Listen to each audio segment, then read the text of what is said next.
Welcome aboard the Seatbelt Sign podcast. We've been cleared for takeoff. Back for another episode today. I'm talking to my guy Brent from Total Aviation on Instagram. Are you also on TikTok or anywhere else, or mainly Instagram? Mainly Instagram. I'm too lazy for TikTok, to tell you the truth. Dude. So social media is a lot of work, so one platform's good enough for me. Yeah, I only started playing with TikTok when I made this podcast, but I'm a big Instagram fan. 158,000 followers, dude. That's crazy. Yep. How long have you been doing that? So I started with photos, I think, in 2016. My wife got me a camera, and for my birthday, and I'm like, what am I going to take pictures of? So I'm like, well, I work at the airport, so I'll take pictures of airplanes. So I started posting these pictures because I go, oh, they're cool on my personal page. And she's like, stop doing that shit. So I made another page called Total Aviation, and I'm posting photos there, blah blah blah blah blah blah. And then I realized there wasn't many like maintenance focused pages. So I started to kind of pivot towards that.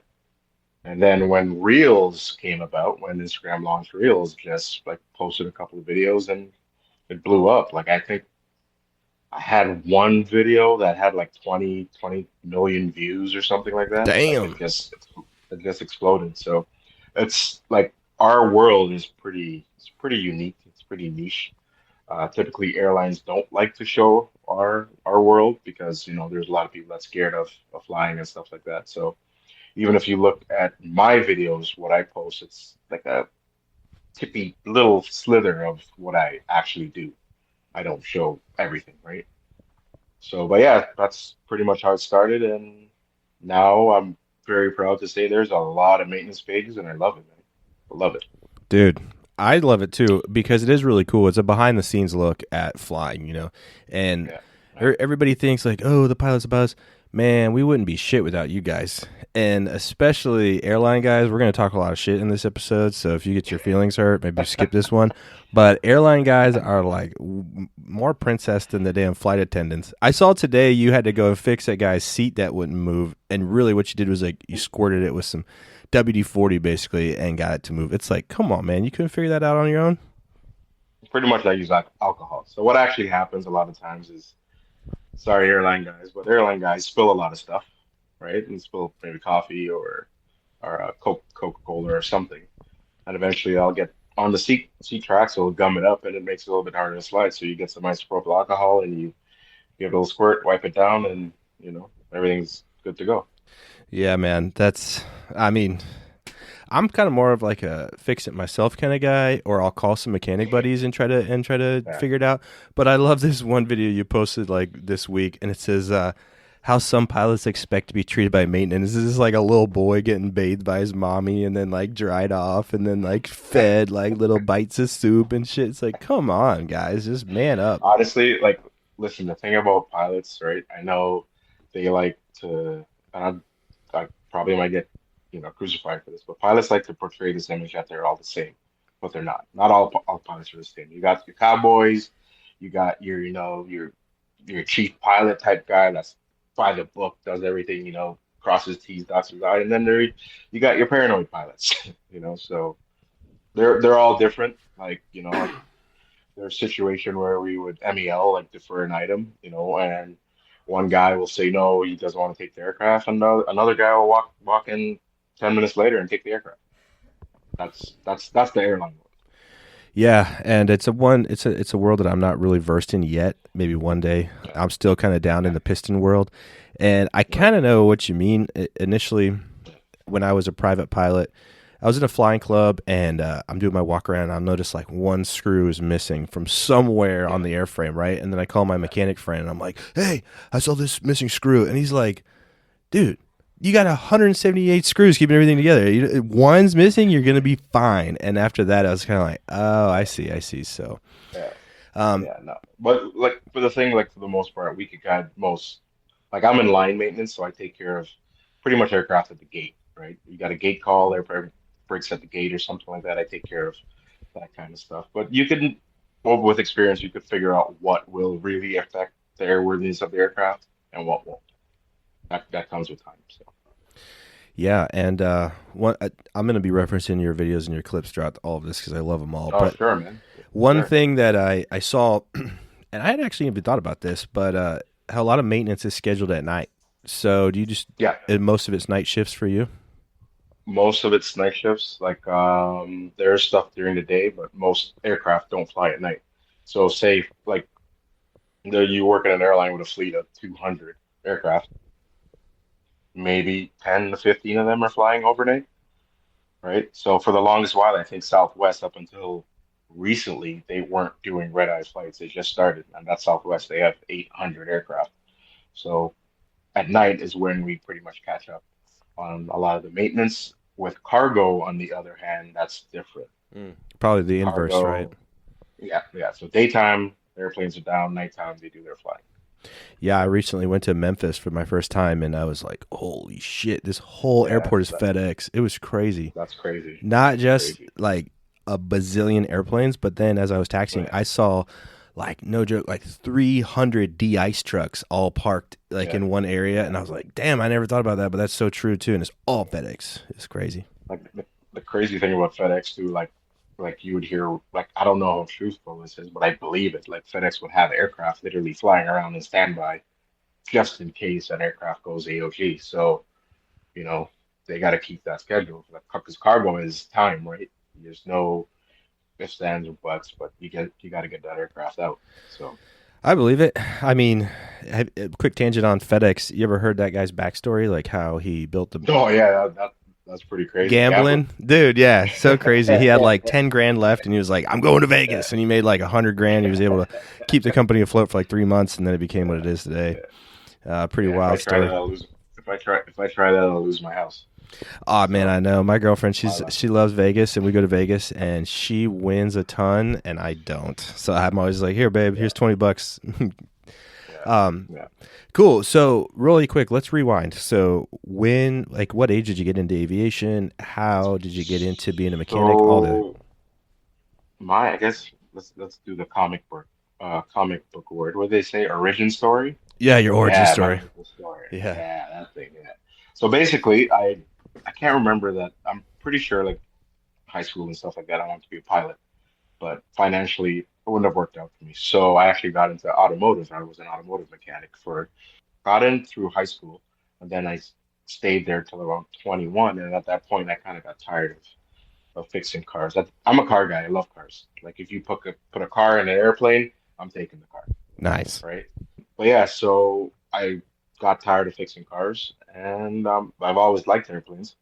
So I applied for a job when I was 21. That would have been 2007, washing the aircraft.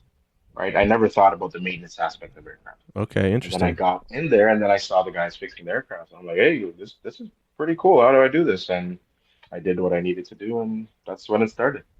Wicked, man. So you're obviously an AMP. Do you guys call it AMP up in what do you call it? No, we're called aircraft maintenance engineers, so Okay. AMEs. Okay. Yeah. AMEs. Very nice. And when you Yeah. first got started, did you, I mean, obviously, did you go to school or you just kind of apprenticed? I went to school. I did something a little complicated, but I did go to school for a bit. I did a program, and then I did a 4 year apprenticeship. Sorry, Okay, nice. Yeah, I don't know what the 4 years. regs are like up there. For here, I think you have to do 36 months or something like that, 48 months, and then you can go and take your Canada, exams. Canada is pretty much the same, but with exception of the apprenticeship, you have to do a pretty much a 2 year apprenticeship, Okay, right? nice. And then after that, you'll write your regulatory exams, which is there's four. Well, there's four exams that you have to write, and then you become a licensed aircraft maintenance engineer. So you become a aircraft maintenance engineer, but you still can't release an aircraft for flight. Okay, In order to do that, you have to get a type certificate on that aircraft, which is depending on the aircraft. Like the 737 NG is 5 weeks of training. The 787 is 2 months. And you do that, you write exams, right? And then if you pass the exams, you become something called ACA, right? And that allows you to certify an aircraft for flight. So I would say from starting to finish, by the time you're releasing aircraft, probably 5 years ish. I'll be the closest schedule, probably. That's awesome. Yeah, and I mean, 5 years to some people might sound like a long time. I've been doing my Yeah, pilot thing for 5 years. It feels like I just started yeah, yesterday. And honestly, I think yeah, the more life experience, the more time yeah, you get to yeah. see things, the better you are at whatever you're going to do. 100%. Yeah, And when you yeah. started, did you work on like small piston airplanes or was it like big airline turbine stuff from the No, jump? I jumped right into Boeing 737s, man. I love the Boeing 737. So That's wicked. I told you one of my mentors. He's a pro pilot, but he's also a mechanic. He just right, he did both at the jump. Like he knew he wanted to be both of those. He's let me fly a jet with him. He's let me fly a King Air with him. But also too nice, like we're flying a little Citation jet, so he's dual right, rated. He's PIC on right, it, and nice. he's also the mechanic on it. So he went to Oh, got both type ratings. that's Yeah, pretty which is cool. so nice because when I'm flying with a guy like that, I'm like, all right, wicked. If something breaks, he knows how to fix it, and if something's about to break, he probably already has an idea of it. Right. So I always wonder, think that mechanics, for example, would be horrible pilots because our mentality is different, completely different, right? So like a pilot, for example, they're trained to their checklist, right? And their checklist is their Bible. So you do your checklist, you follow the checklist. Mechanics, on the other hand, we might try to fix the problem instead of, you know, following a checklist, I know right? what you So we mean. just have that. Yeah, we will instead of hard landing somewhere, we'll try to save that issue or something like that, right? So our mentality is just completely different.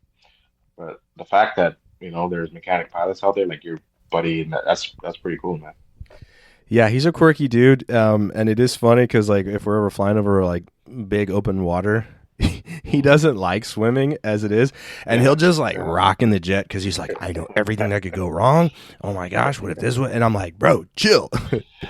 yeah, But he yeah. is a good. He's That's also the a flight downside. instructor, so he is good. But that's an Yeah, interesting point that you bring up. This like the different mentalities, you know. yeah. A pilot is not. He's not fixing. His mentality is not to fix. His mentality is to get it on the ground in one piece, hard, soft. It doesn't matter. Get it on the ground, right? Exactly. Yeah. Yeah. Well, I mentioned pistons because that's my world. I'm a flight Hmm. instructor, like a million hours in a Cessna 172, all that kind of stuff. And so when you go to these little maintenance shops that we have everywhere, man, Hmm. these guys are like, oh, I got piles of parts over here and I got a pile of tools on the ground over here. And I come in there and I'm like, bro, you are like Rain Man. Like there's no Yeah. organization, but they know where everything is. So then we had to take the Citation to maintenance one day. And I got to Yeah. go and see like a turbine jet center maintenance facility for the first time. Hmm. Bro, Yeah. it was so clean, so organized. You could eat off those floors. There's like painted pathways on the floor. Every single part is with the part number and how many of those individual parts that you took Hmm. off, and you put it into like a little Hmm. bucket, and you guys have like these rolly, I want to call them like bookshelves, but each one has like little drawers for you to have. And I was like, no way, this is how we should do little planes, But it was very cool. No, commercial is a whole other world, man. It's you're dealing with a lot of lives, right? A whole lot of responsibility in your hands, right? So, and there's a lot of components. Yeah. So sometimes when you get in there, there's you know kilometers of wires in an aircraft. I can't even tell you how many screws are in an aircraft, but I heard an interesting fact a while ago. Maybe you can tell me if this is like real or just internet bullshit. But an aircraft's weight can increase up to 10% over its lifespan because when you guys are fixing stuff, oh, a bolt might fall down into like the abyss or just like dirt, dust, trash that is like somehow finds its way under the floorboard. Like, do you guys ever notice things like oh, that? I don't know about 10%. That's pretty steep. I know with depending on what they do with paint, if they completely strip or they paint on top. But I could tell you behind the sidewall panels, there's a lot of dust. That dust is people's skin. Yeah, man. I'm sure you find so much nasty crap. You ever, like, Yeah, let's talk about that real right. quick. Tell me some nasty stuff and tell me if you've ever found something cool like an iPhone or an engagement ring. Oh, I got cool engagement ring story. Not I didn't do it. Engagement ring story of a coworker of mine. I don't know how exactly this happened, but someone dropped their engagement ring in the toilet and flushed it. Oh no, Yeah, dude. so coworker of mine, he went downstairs, went into, full mechanic mode, got into the lab and dumped the lab into a bucket and got the ring back.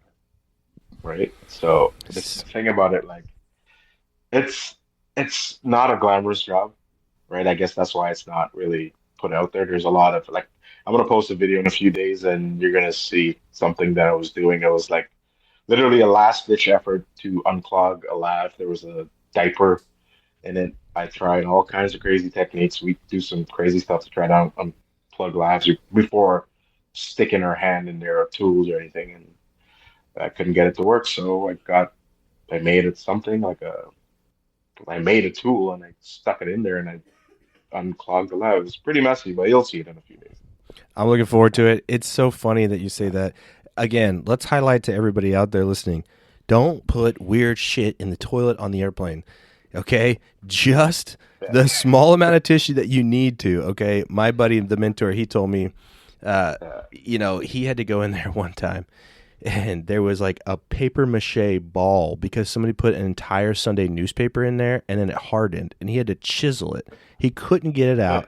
So they had to fly the aircraft, no passengers, back to the to the manufacturer, and it was the first time that they had to completely remove an entire lav. Like even the manufacturer was like blown away by what had happened, dude. No, like but people think like toilet lavs are like the bird could pretty much suck anything down, but no, like the piping. You look at your wrist, and it's probably about the size of your wrist, right? So like a diaper or something like that will 100% block it, right? I don't know if you a few months ago, Air India had an issue. I'm pretty sure you saw that. Yeah. Where people they were flushing clothing down. I don't know why they would do that, but you know. But you cannot fly an aircraft without a serviceable waste system. That's an emergency landing. It fails, you land. Yeah. Crazy. Well, I want to rewind a little bit back to your training. So you had mentioned something interesting. You guys are responsible for millions of people's lives. And I'd say almost more so than the pilots because you guys deem if everything's fixed. Sometimes it's hard to find a problem. You guys got little gremlins. So when you were in training, did you ever have moments where you're like, I don't know if I can do this, moments of doubt? Oh, dude, all the time, man. Line maintenance. That's one thing with line maintenance, right? Maintenance is go go go. You walk in an airplane like we got big airplanes too, 330 people, and the airplane's broken, and you walk on that airplane, and there's 330 eyes, pairs of eyes looking at you. It's a lot of pressure, right? So yeah, but that's something you learn to deal with. You learn to how to handle it because pressure is not good in maintenance, especially in a fast-paced area like line maintenance.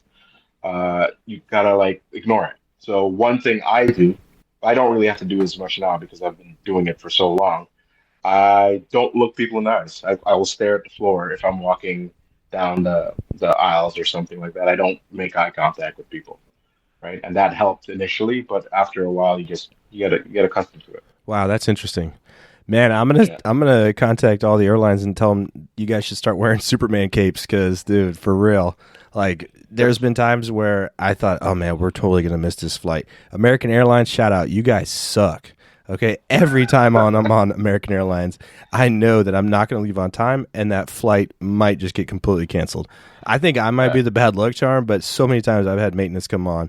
A few times they had to do like a full reset, like power everything down, and they warned us hey, we got to even turn off. Reset. Yeah. And then like a couple times the thing did get fixed, but yeah, man, when anyways. So the thing about how it works, how we compare ourselves to pilots for responsibility, a pilot's responsibility ends at the gate. When he taxis to that gate, opens the door, it's done. Our responsibility, on the other hand, say I change a flight control, like a rudder or something like that. I am responsible for that rudder until it comes off the aircraft. Doesn't matter where that aircraft goes. If Southwest buys it, American buys it, Alaskan buys it. If it's at Alaskan, it rips off 15 years down the road. They'll come question me because my name's on that install. My responsibility ends when someone replaces that component or that aircraft gets scrapped or someone else looks at it. So pretty much. Dude, you're giving me goosebumps, man. That's chilling. I mean, it's true. It is very true. And that's totally going to be the podcast clip of this episode, man. That's freaking awesome. I love it, dude. But I like that, you guys come at this with that level of integrity. Like, You can't just phone it in at this job. You can't just be like, oh, well, it's 3 o'clock. I'm just going to kind of tool around on my computer until it's 5 and I get to go home. Like you said, Yeah. it's on there for life, man. Yeah. Yeah. All right. So back to your clips. I was scrolling through earlier and I saw one that was hilarious. And it was like the engine and you guys had the cowling off of it. And it was like you were looking for leaks or something. And all of a sudden this thing just sparked and it went like... And the audio was like, I think I just shit my pants. Was that you? Was that you working on that? No, that was not my video, man. Honestly, if I saw that, so basically that video was a starter blowing up. Oh, damn. Air starter, yeah, blowing up. And you do not want to be next to that thing when it explodes. You'll be dead. It's shrapnel. It's like literally a grenade going off. Holy shit. So what you saw in that video was shrapnel flying everywhere. Holy So shit. it's not a place that you want to be. So typically when we change, like say filters or components that, are actuated by fuel or oil, like oil, something in the oil system, we, depending on the size of the engine, right? Won't do this on a Dreamliner or a 777 or something like that. We'll walk up to the engine, to the side of it while it's running and actually do a visual confirmation that it's not leaking. But we can only do that at idle. Right? Anything above idle, we're not supposed to be anywhere close to that engine. So we have specific entry and exit corridors. I don't know, you'll see like red lines on the engine, right? Well, that's our world. We enter that world, but we do it in a very specific way. That's why we're allowed to do it. Man, that's so crazy. Yeah. Well, let's just keep it rolling with more spooky videos. One of the funniest ones, this thing is circulated everywhere. I think it was like a Spirit flight. And this one passenger, she's like looking out the window and she's like, oh, Lord, get me off this plane. And it's like the mechanic putting speed tape. Yeah. You know what I'm saying? Speed tape, it's, a lot of people think that it's not even structural. Most of the time you put it up there because sealant's missing, like it's missing a little, we call it PRC, it's like silicone and steroids. So if some of that's missing or something like that, or we want to protect some screws or something like that, we will just apply some speed tape over it just to protect it from the elements. Yeah. It's not structural at all. People think it is, but it's not. My mechanic mentor, he's got a bumper sticker on his car that says speed tape fixes everything. It does. Yeah. So have you ever been like working on a plane outside or inside and then you see some passengers that are a little nervous and you just kind of wink at them, like, hey, everything's going to be okay? So I got a cool story about that. So I don't know if you've ever seen the 737 overhead panel. Probably not, no. Okay, so if you have a chance to look at the 737 overhead panel. Oh, wait, we're talking in the cockpit? In the cockpit, yeah. Yes. I know what you're talking about, yeah. Yeah, the thing with all the switches and stuff that people like, oh my gosh, I can't believe pilots remember all those switches. Yeah. They don't touch half of those because it's all in auto. But one day I was working on that panel. I had a call, a gate call. There was an issue, and I had that panel down. The panel swings down, right? So typically when I'm doing something like that in the flight deck, I'll shut the flight deck door. Well, this aircraft's fully boarded. And the pilot walks in and he opens the door and he's like, oh man, I've never seen this thing down. There was a dude in the first row that saw that panel down. He got off the airplane. That's so funny. He left. He's like, I don't want to be on this airplane. I don't want to be on this airplane. He left. But bro, that is hilarious. It happens. I know there's always a lot of nervous flyers out there, and I have a lot of friends and family that are nervous flyers, and I just try to tell them like there's so many safety measures, and so many people are like, oh, what if the engine's on fire? I'm like, dude, both engines can be on fire. You have wings. Wings are what keep you flying. Don't worry about the engines. Exactly. That's awesome, man. No aircraft a lot of people are scared of aircraft right now because of social media. People have access. There's phones everywhere. So any little incident makes the news. Exactly. Right? So people are like, oh, aircraft are unsafe. Aircraft are probably the safest they've ever been. Like if you go back to the 70s and the 60s and the 80s, airplanes were crashing a lot back then. Right? But now, they're pretty good. Yeah, I try to tell people too, it's like if you just Google in your one town or city, how many car crashes, how many fatal car crashes did you have just today alone? But they don't make the news because Exactly. it's not sensational. But an airplane Right. incident, oh man, that's like the news. We're going to talk about it and blow it up and put it on every screen imaginable. And it's like, Yeah. we have like 50,000 planes in America alone, Yeah. North and South America alone. Like, bro, one had an incident. What is that? Like 0.00001%, you know? Yeah. So And I got a good story about that actually. So when airplanes break, we call it an AOG, aircraft on ground. So we had an aircraft in the Caribbean that broke, so I went down to repair it, get it airworthy nice. again, Free holiday. right? Yeah, free holidays, got lots of those, right? So yeah, I went down to repair it and told my wife I'd call her and stuff when I got there. So when I got there, cell service was really, really bad, so I didn't call her. So when I finally got in contact with her, like 10 hours later, she's freaking out. She's like, "Oh my gosh, I thought you crashed, this and that, blah, blah, blah." I'm like, "You think 737 crashing wouldn't be headline news? Yeah, You, right. you would have known, you would have known really quick that I was dead." That's so funny, dude. That is so true too. That's awesome. That's so funny. Well, so you mentioned that you work on the 7.3, correct? Yeah, I work on 7.3s. I worked on Q400s, Dash 8s, turboprops, and 787s. That's what we currently have.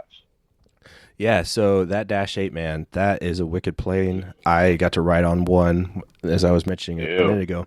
Uh, Man, I was so impressed. You know, you said you're up in Canada. I went snowboarding up in British Columbia, and I swear to God, we took off in a blizzard, flew through the blizzard, landed in a blizzard, and I was like, man, props to these pilots because I guess in Canada it's just a normal day in the wintertime, but for me, icing conditions and all that stuff, like, bro, it yeah. puckers my butt. Like, I'm like, oh God, you know? So, Yeah. all right, out of those Yeah, no, three, it's mhm. out of the three, I know you posted a funny meme, and it was like flying the Dash 8, and it's like all beautiful, lush, and glorious. And then it's like fixing the Dash 8 as a guy in a house is burning down. He's like, oh, I'm just trying to stay alive. So, how horrible are they to work on? Oh, they're horrible. And you know what?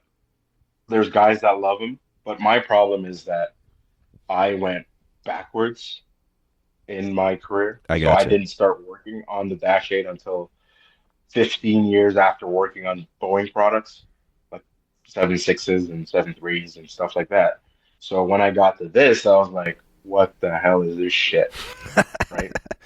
And it's small and there's a lot of quirky systems in it that just don't make sense, but they did it. And yeah, it's not something that I enjoyed personally. I can't, the only cool thing about the Dash is when you're driving it around, you're taxiing it, man, like props, a prop is like instant Oh, power. You put yeah. that into disc, it's like boom. A jet, it takes time to spool up, but a prop, yeah, it's crazy. And the Dash 8 is like the PW150s, they're 5,000 horsepower each, right? So Yeah, when you put those things into beta when you land, I mean, it sounds cool, yeah, and then you just stop yeah, on a dime. It's so nice. yeah, yeah, yeah. So All right, so out of the three, obviously Dash 8 you hate. So which one do you like fixing the most? Probably 7.3. I like I like the 7.3 the most because no ladders. I don't like ladders. Like I think ladders are a pain in the ass.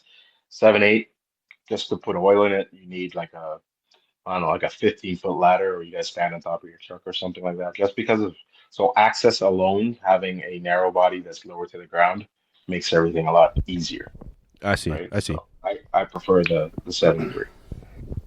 Is Plus, I that have the most experience on it. yeah? Okay. Okay. Would you say that's your Yeah. favorite aircraft, just in general? Like, which I see. You know, we're on a Zoom call right now, and I can see behind you. You got a beautiful collection of model Oh aircraft. yeah. Oh yeah, I Woo! got it all in there. Look at that, Yeah. dude.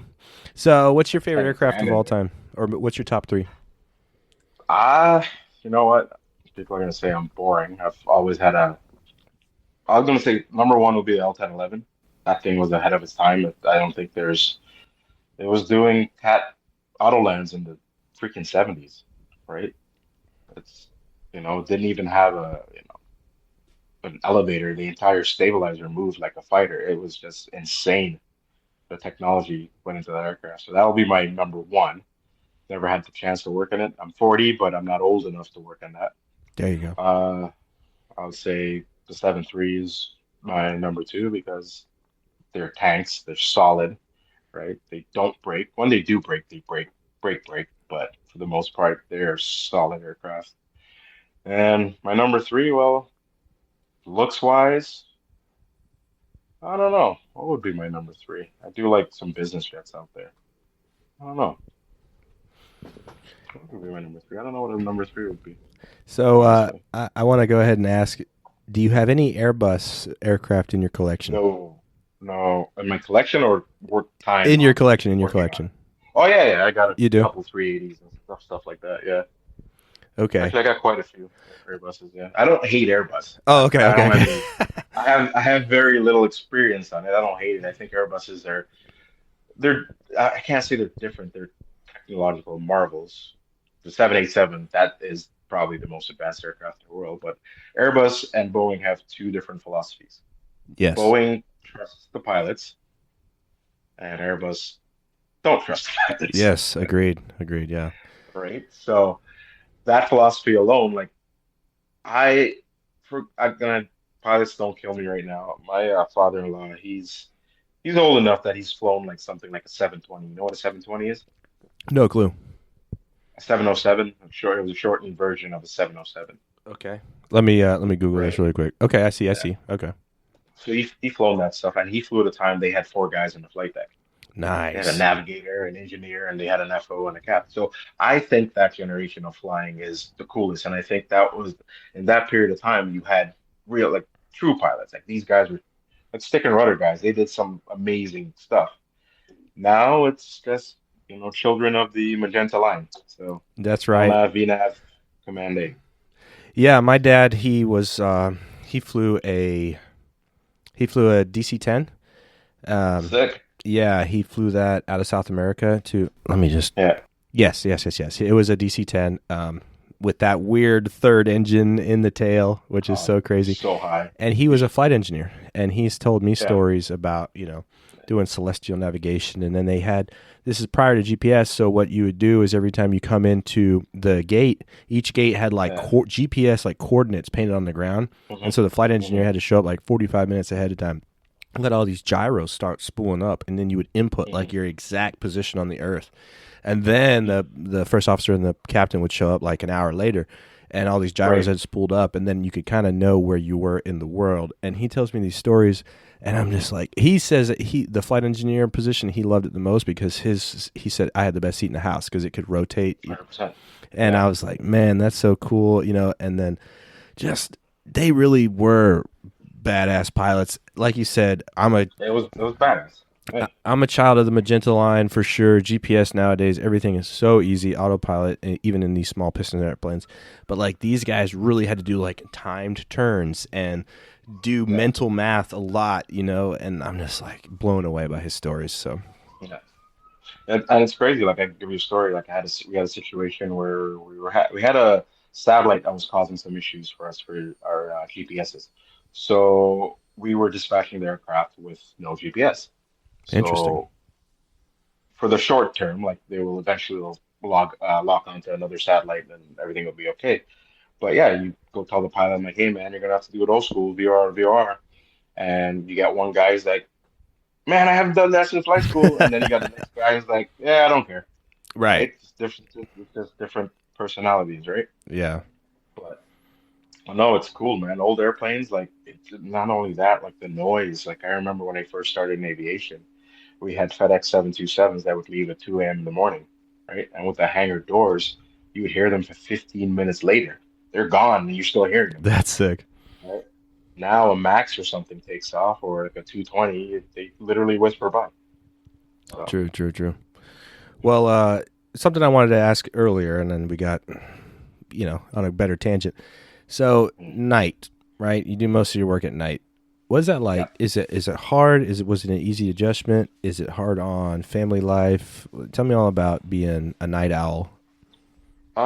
Nights is definitely hard. It's my preferred shift. I've been in my company long enough that I don't have to work nights, but it actually works better for your family. I have a young family, Okay. so I see my kids before I go to work and when I come home from work at 7 a.m.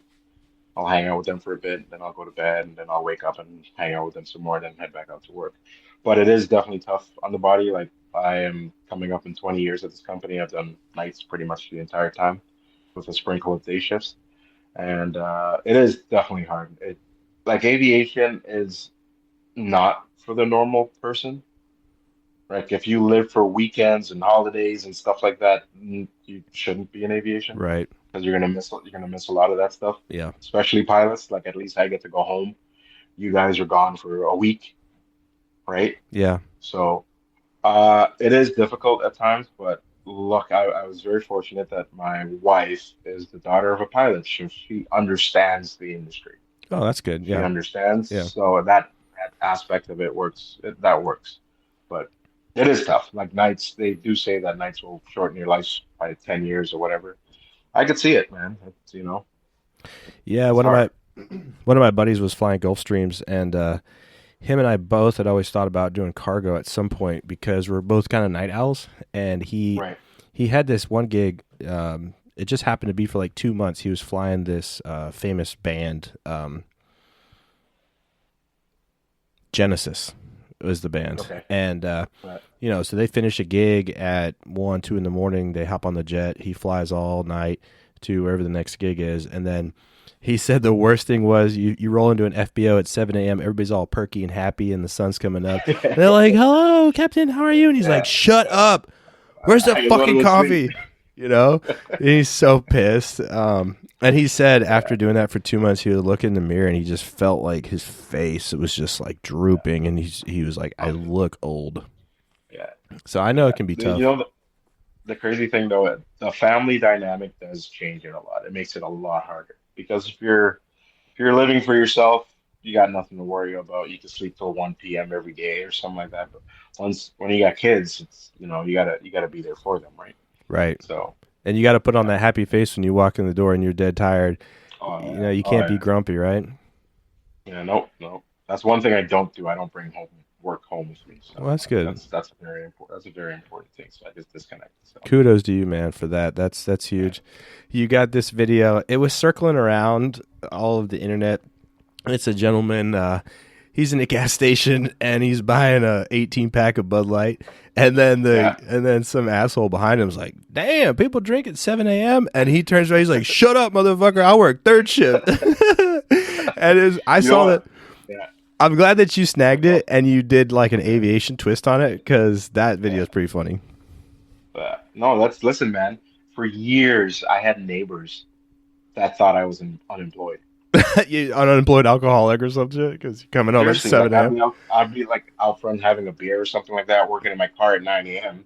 or 8 a.m. and they'll be like, "What's wrong with this guy? Why is he drinking this early?" For years, seriously. They Yeah, didn't know that I worked at night, that's so right? funny. So, but that's aviation, man.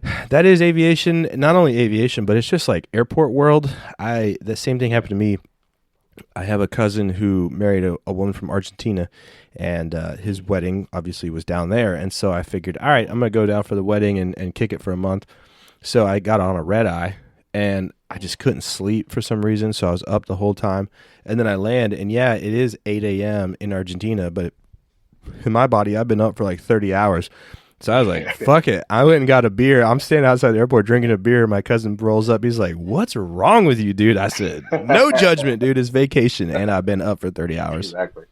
Yeah, exactly. That's hilarious, man. So yeah, Well, let's that's keep talking about your videos because, dude, I love them. And I'm just curious, like, number one, where do you find the time? Where do you find the inspiration? Your stuff is so funny, dude. So just let's talk about your process and just everything about your videos. I am the world's biggest shit talker. Dude, it's great, man. I love it. Right? If you're gonna put something in my tombstone, put world's greatest shit talker. We'll do Right? it. And I think that kind of reflects in my a lot of my videos. So I have ideas to do some crazy stuff, but a lot of it might get me canceled or something like that. But I think it's just my personality. I just want to keep it light, you know, and just make people laugh. Like initially, it was kind of to show people our world, in the maintenance side of things. But I think I'm a little bit past that right now. I'm kind of pushing a lot of my content towards guys that are already in the industry. So we're joking about things that happen to us, like common, experiences, right? So, but yeah, that's pretty much it. Like my last video there, I don't know if you saw it. It's a guy cutting zip ties, Yeah. like tie wraps. Yeah. Okay, we got these pliers. They're called flush cut pliers, and exactly their name. They cut it flush. So if someone sticks their arm in there, you don't get cut, Right. right? But then you got that one dude that don't have those pliers and use like a regular side cutter, and yeah, you stick your hand in there and you're literally bleeding out. Dude, the worst. Yeah, The yeah, worst. No, I think you do a beautiful blend of really funny, keep it light, but also showing some very interesting stuff about the maintenance yeah, world and all that. So yeah. kudos to you, man. I love it. If you got anything too crazy, bro, send it to me. I'll post it for you because I'm sure whatever you got cooking up, it's going to be hilarious. I got some crazy stuff. Like even that one today, I wanted to use a clip from a recent event. Let's not use the exact name, but I think you have an idea that, but it's too soon for that. So Okay, fair enough. We'll wait. We'll yeah, wait. We'll wait a yeah. couple weeks. I don't want to touch on that. There's one great clip. You've probably seen it. Hell, maybe you even made it. There's it's so mechanics, you guys not only have to be smart, capable at fixing problems and working on very sophisticated engines and things, but you have to be able to work in very tight, uncomfortable spaces. And you guys, like, I swear to God, if you could have any superpower, you guys would be like where you can extend limbs and shrink or expand Yeah, or something, yeah. because there was that one video and it's like why every woman wants to date a mechanic because he knows how to please a woman, Oh, and he's like oh, the guy reaching, with the fingers. yeah, he's reaching his hand way up into this like crazy crevice, and Yeah, then with like three fingers yeah, he's able to like unscrew a bolt and then not yeah, drop it, and it's like, yeah, yeah. woman, you know what we're talking about. You know what, dude, man, dropping stuff in aviation, oh man, it's like the worst. You Dude, gotta find it. I You gotta, know. especially depends if you drop something in a motor, you gotta find it. Yeah. And if you talk to the military boys about this, yeah, they just literally will stay there for, a year to look for this thing, right? Yeah, I know So what yeah, you you gotta mean. find it. Yeah, But and it depends on what you drop and where you drop it too, because that was like kind of to my yeah. point earlier about the aircraft. It Mhm. gains weight over its time, because I was really impressed hanging out with my maintenance friends working on these little planes. Obviously, we're Mhm. not nearly to the regulation that you guys have, but Mhm. we'll drop a bolt way down and just into the airframe or something. It's like, man, that thing's Mhm. there forever. That thing's staying there. Yeah, yeah, yeah. The thing with the 737, what most people hate about it, I guess, is that there's still cables, flight control cables and stuff, right? And these flight control cables, they run on pulleys. So you don't want to drop something, a bolt, and then it gets stuck and jam up this flight control pulley. True. So It could rub you against it. It kind of could want to go, fray it. Yeah, that's crazy. right? You want to go looking for it. So yeah. Since we're on the subject, why don't you tell me like some of the craziest stories about like wild things that you had to fix that you're like, man, I never thought that this would happen. Oh, I had one of my longest AOGs was basically a hydraulic fitting broke in the pylon of the engine. Whoa. So, if you look at the engine pylon on the top of it, we call it the thumbnail. Okay. There was a fitting there for the engine hydraulic system that broke. And this happened during COVID, right? This happened during COVID. And basically at that point in time, there's no couriers, there's no parts. They had nothing. So basically the guys at work, we had another aircraft in the hangar in Canada. This aircraft was in Mexico. They Damn. put this part the size of a iPhone in a box and put it on an empty 737, and the pilots flew it down for me to fix.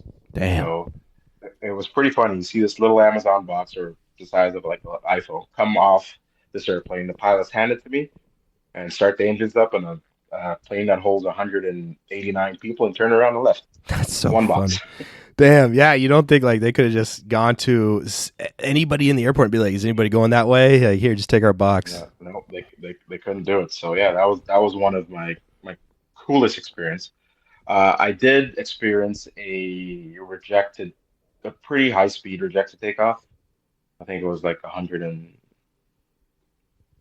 I think it was, let's say, 5 or 10 knots away from V1. It was over 100 knots. Wow. And basically, the reason why we rejected this was also in the Caribbean at night. Um, we went to fix an aircraft, fixed one problem. A starter blew up. You remember that video? Yeah. We went to change the starter, and the aircraft was down there for one night. And we're ferrying the aircraft back. It's just the pilots and me and my colleague. And I'm sitting in the jump seat, and we're barreling down the runway. And all of a sudden, I saw that. I remember seeing this red light, and I just heard bang. Yeah. Right? So he rejected. When you pull the throttles back on an aircraft, a commercial aircraft, the airplane automatically apply maximum braking force and put up all the spoilers and stuff like that. So what ended up happening is that he had an airspeed disagreement, Okay. right? And when we, upon investigating, a bug built a nest in the pitot probe. Oh, snap. So that shit has killed people. That planes crash because of that.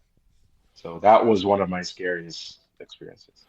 And not to throw any shade at the pilots, but I mean, did they not do a walk around? Was it No, just they hard wouldn't to- see it. It was way in there. right? Okay. And the reality of it, I did the walk around because we just fixed this aircraft. Okay. I see. Right? I see. But it was already inside the Peter. And you Way wouldn't deep. see it. Yeah, way deep. It was Okay. way deep in there. And yeah, we went, pulled it off, and I got a nitrogen hose and I blew it out into a bag, and I'm like, holy shit, there's a nest in there. That's crazy. Yeah. It was Yeah. literally 24 hours. Those pitot tubes, man, such vital instruments, and they get beat to death so much. You always see after Oshkosh or Sun and Fun, you see all the memes of kids like hanging from them and like doing pull-ups. On them, yeah. And then my dad's got a funny story. He's flying a little Hawker jet, and he doesn't know. I don't know how it happened, but essentially, like the pitot heat was on, and he was doing the walk around, and the captain must have just hit the master switch, and he hadn't pulled all the pitot covers off yet, and so all of a sudden it starts smoking. And now there's like a bunch of plastic just like melted into the pitot hole, and he was like, "Oh crap!" And he had to like get like a toothpick and get it all out, and it ended up being fine. But he was like, "Oh shit, that was bad." But Probably had to roll into that takeoff to make sure their speeds were yeah, exactly, dude. But what you said about the rejected takeoff and a starter blowing up, I've heard that myself at my home airport, and I was just like way far away from the runway, kind of at the private hangars. And man, it was the craziest sound. It made me jump. Like it's not just a bang. It's like bang, dude. And then you hear that aircraft trying to slow down. It scared the hell out of me. I'm sure the pilots too. No, like this dude, like even to this day, this probably happened like almost 10 years ago. And to this day, when we see each other, we're like, hey man, You got a bond. we had a moment. Yeah, the trauma bonds. Because I told him, like, listen, man, thank you for rejecting, because we were on a short runway on a Caribbean island, a small Caribbean island, and it was 10 p.m. at night, dark night. Wow. So if he took off, he would have gotten a whole bunch. I don't know if you've ever seen a 737 stick shaker go off, but it's right. I saw your recent Would've video. gotten a Yeah. whole bunch. Yeah, he would have gotten some of that and some other things, and I'm like that. That can be overwhelming for some people, but I'm not saying that it would have been for this guy, because this guy's pretty awesome. But the fact that he, saw what he saw and reacted, awesome. Yeah. Cool. Well, kudos to that guy. So let's jump into something different for a minute. You said you had always thought about wanting to be a pilot. Have you since ever gone out and taken some flight lessons or tried to? No, I got no interest. None whatsoever. Really? None. And why is that? None at all. It's boring. It's boring. That's so funny. Commercial aviation is boring, man. If you could tell me otherwise, sure, but it's boring. No, I could agree. tell you that if I were to be a pilot, helicopter all day, man. All day helicopter. No doubt. That's where All day. I got into this whole life, is because I was living in Montana and I saw guys doing firefighting with helicopters, and I was like, that's what I want to go do. But it's so damn expensive. You ever work on helicopters? Yeah. No, I never had that, the pleasure. I'd love to, though. But everyone that works in helicopters tell me that I won't. But I think they're cool. I think they're absolutely cool. Like, people think private jets are like a flex. You remember that, Christian Bale Batman, when he landed on top of the building in the Sikorsky? Oh, okay. Yeah. Right? Yeah. That's a flex. Hell yeah. That's a flex. Yeah. No one's gonna see you arrive in the private jet, but the helicopter, they'll see you show up. Dude, they are incredible. I say, they run on magic, and mechanics Yeah, say it's just like 10,000 parts, all just trying to like fly away from each other all at yeah, once. exactly. Yeah, It's nutty, yeah, and they are expensive, man. They are like triple the cost of a trainer aircraft because you got yeah. so many moving parts. Maintenance is crazy. Yeah, it's nutty, man. I didn't realize it cost so much to be a helicopter pilot. Honestly, I never even. Yeah. Yeah, so back then, I called my dad. I was living in Montana, and I was like, "Hey, I want to be a helicopter pilot." And he goes, "Well, why don't you come home and we do airplanes up until a commercial license, and then you can jump into helicopters from there." Okay. And I was like, Right. "No, that's dumb. They all say that that's not the way to do it." Bro, back then it was $10,000 to get your first license in an airplane, Right. Yeah. 30,000 in a Yeah. helicopter, and that was back in Yeah. 2019. So who knows what it is Yeah. now? I mean, just crazy money. So the flex, Like yeah. the only reason I would want to be a pilot, it's monetary, man. Look at what those Delta boys are making, right? It'll be straight monetary. I will be driving. I'll have a Z06. I'll have a Supra. I'd have so many cars. I just use that money to fund my love of cars. That's awesome. So I love it. I love that you're a car dude, and yeah. it just goes to show why your destiny was to be a mechanic and not a pilot. I know Yeah. when I first started kind of shadowing my now mentor, who's a mechanic, Hmm. he had an apprentice at the time. We Hmm. were fellow student pilots at the time, and he was like, "Yo, come down to the maintenance shop. This stuff's so cool." Hmm. And I show up, and he's like, my mentor's like, "What the fuck are you doing here? I don't have time for another apprentice. Like, get the hell, blah blah blah." And I was like, dude, I don't want to be a mechanic. Like, I definitely Yeah. don't have the brain for it. Yeah. Like, I am not one of those guys where I can look at a bolt and be like, "Oh, that's a size 10 millimeter or whatever." So literally, he gave me one screwdriver and he put my name on it Hmm. and he hung it on the wall and he was like, "This is the only tool that you're allowed to use. If I Yeah. ever see you with a Yeah. screw gun, like I will kick your Yeah. ass." So Yeah. I've known from the jump that like that's not me because I don't understand engines or any of that. But that was one thing that I really enjoyed about aviation is it kind of taught me Hmm. basic engines and how all these things work, and it is fascinating. Um, Yeah. well, dude, we're getting to the end. So, what are some kind of inspiring words that you can say to all the young people out there that maybe are thinking maintenance, aviation maintenance? Well, if you're thinking maintenance, I'll tell you one thing: AI can't take your job. Really, bro? Let's get So, into that. Why? What do you think? ooh, unless you invent nanobots or something like that, no, AI is not taking the job. I love it. We're solid for I would say minimum 50 years. We're solid. I Right agree. now, the pilots are fighting a battle. I'm pretty sure you've seen it. Alpha and stuff's been out there. Two pilots in the cockpit. They're fighting a battle. Yeah, That battle is not coming our way. So uh, another thing that's changing is finally, companies are, realizing our value, right? And the compensation is getting really good. So if you're looking for a, pretty, future-proof job, aircraft maintenance, man. and then I would imagine I don't see why not, but you guys get travel benefits too, right? If you work for an airline. Oh, yep, we get travel benefits. We get it all. Yeah. Hell yeah, that's So awesome. No, man, that's really cool because if anybody ever for a second even thought like, "Oh, well, we'll just have these onboard computers that run a diagnosis of the airplane and then yeah, AI can fix it." Fuck you, dude. You know how many you times know you what? guys have gremlins that you got to run down and it's like a recurring problem forever and it takes months and months and months to find the solution? It happens every day. But but the thing about it though, even if that computer can diagnose the problem, the computer can't replace the component. True. It still requires me to replace the component. So Agreed. right. That's awesome. So yeah, man, I think all the young people out there go do maintenance. There's this one guy, Mel the Traveler on Instagram. Do you know who he is? I don't know, Mel. Oh, check him out, Mel the Traveler. Yeah, he's a very sweet guy. I've bumped into him a couple times at like Sun and Fun in Oshkosh. But he went to this high school that taught. Mhm. It was like a technical high school, and so Right. he got to become an A&P, an aircraft mechanic, Oh, nice. Yeah. out of high school, and then he went to Delta, was a line guy working on I don't remember Mhm. what, but he always wanted to be a pilot, and now he's like on I think he's like on the CRJ or something. Oh, I know that guy. Yeah, Yeah, you worked for Delta. He yeah, was he was a line guy. He turned into instructor, an AME instructor, and then yep, he became a pilot. Yeah. yeah. So So I think uh, that yeah. I think that's a great route because, as he's mentioned, you're making good money as a young guy. You got travel benefits, and then if you want to start flying the planes, and you decided, hey, I don't need this shit. I get to go home and see my family every night.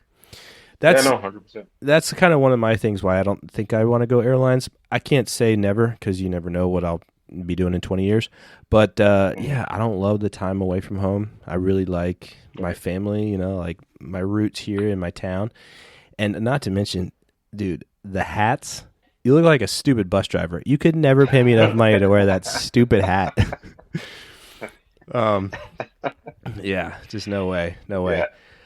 What about the money? But money the is the airline coin. Hey, look, man. Don't say money isn't everything. Don't say money isn't everything. What are you into? What's your hobby? Don't say airplanes. Because is it airplanes? No, I got a lot of other hobbies. Like I like mountain biking and snowboarding and kind of outdoorsy shit. Dude, you could get yourself a wicked full frame carbon, 10 grand. You just walk in there and just drop. Yeah, you're right. You're right. So look, I do want to I do want to make the good money, but Great. I don't know, man. The pilot life for a lot of pilots, that's their identity. Look, that's just my job.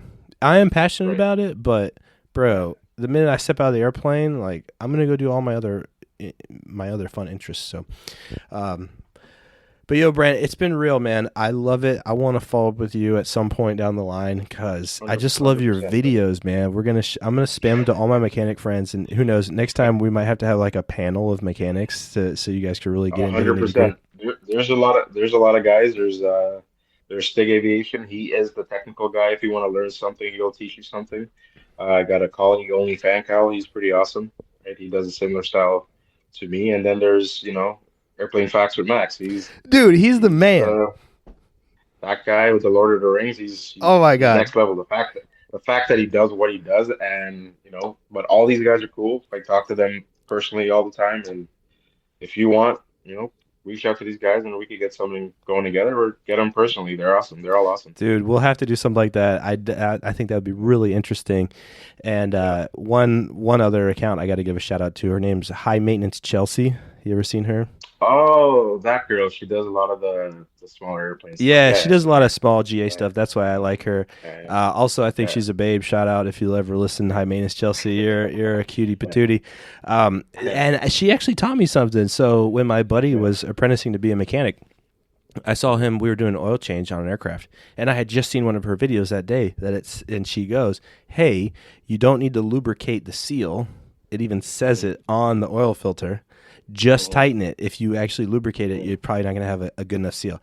I look over at my buddy is putting freaking oil on the rim of the can as he's screwing it in. I was like, hey, I just saw this hot chick tell us not to do that today.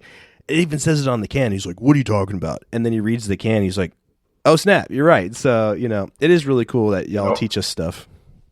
You know what? I can't speak on that for airplanes because I've never worked in GA, but I can tell you in automotive, if you don't do that, you'll never get that filter off ever again. Exactly, and I think that's where the mindset was coming from. But yeah. So. Brent, let's close it out with just talking a little more shit on Airbus. My favorite video because it's definitely like house divided. You're either a Boeing guy or you're an Airbus guy. And I recently did my ATP training at Delta Airlines, and it was an awesome experience. They have a thing called Delta Professional Services for anybody out there that's thinking about doing their ATP. I would highly suggest to go there because it is cool. You get to see behind the curtain of like a major airline and all this stuff. And this guy was a Boeing guy, so he loved to shit on the Airbus guys. And I bring it up because you have this hilarious video of South Park, and let me see, what does it say? It goes, shit, I just had it. Hold on a second. Oh, yeah. When you trade a yoke for a tray table and a side stick, and it's this hilarious South Park episode of this invention that the gay guy makes where it's like you're getting reamed in the ass and you got to blow this tube and you're also jerking off little penises. And it's like, that's definitely the Airbus guys, man.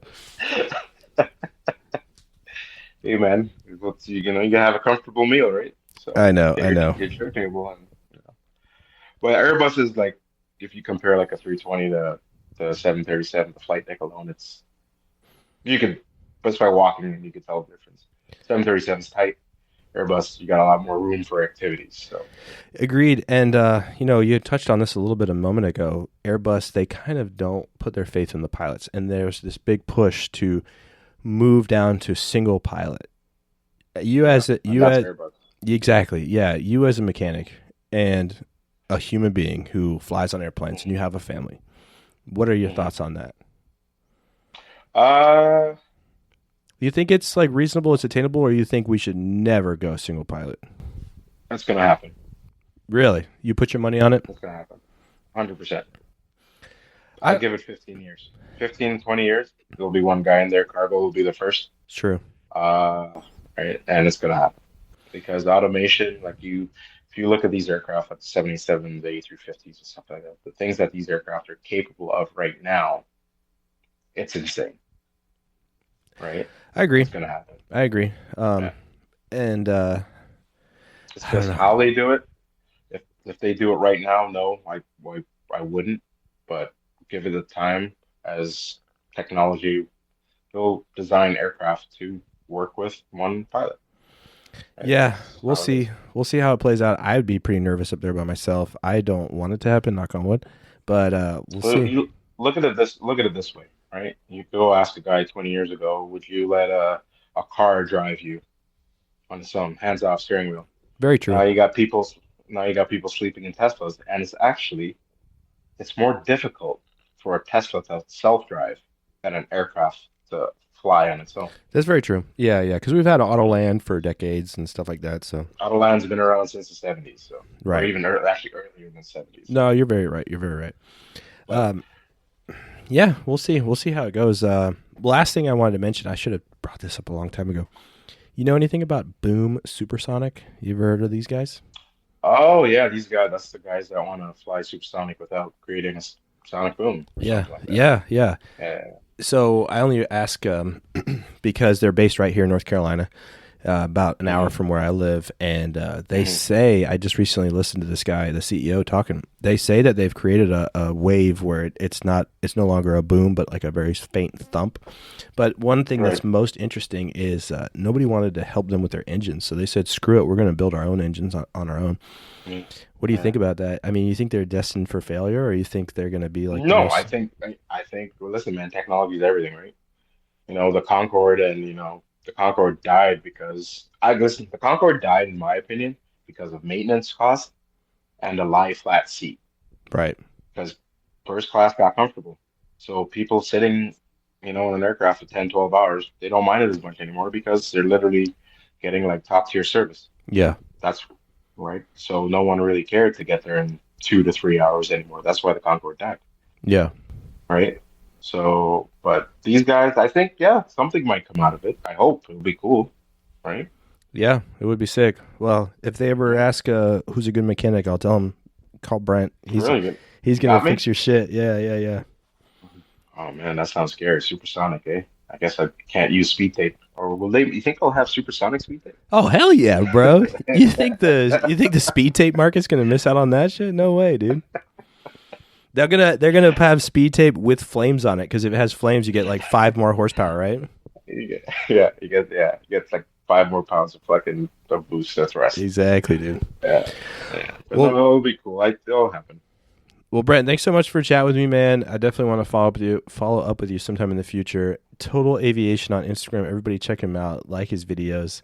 He's already got 158,000 subscribers, so if you don't like him, you can kiss his ass because his shit is so funny.